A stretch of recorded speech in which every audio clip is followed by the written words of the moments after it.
The lot is owned by the Rockefeller Development Corporation. I believe they're operating out of the 10 Rockefeller Plaza, which is the former Eastern Airlines. Now, you probably overheard what I was telling this gentleman. This was the Vanderbilt Theater. Now remember, all the land between 5th and 6th Avenue was the preserves of the Vanderbilts and the Assas. When the Rockefellers made the big money in oil, they came in, they took control of all this. See?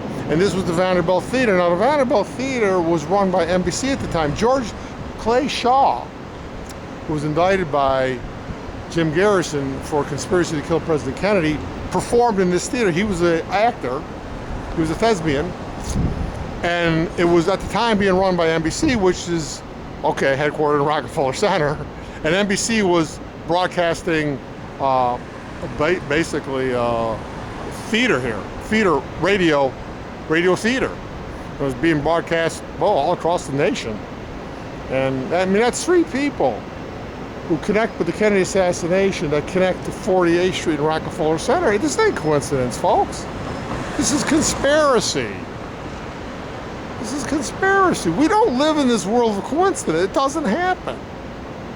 This is the Rockefeller monster. This is where the strings of power come together from all over the country and all over the world right here. And they're being pulled by the Rockefellers.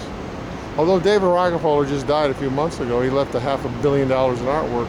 And yeah, I should show you something too. Since I mentioned, I do want to focus a little bit on their artwork, because I'm going to say two things good about the Rockefellers.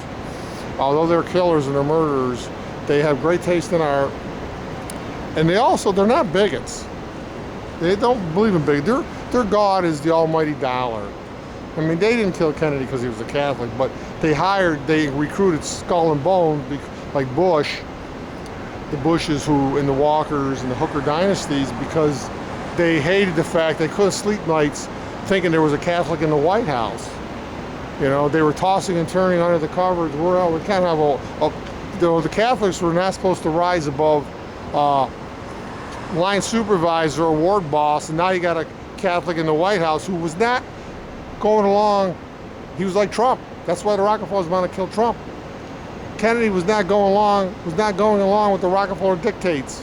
They originally were business partners.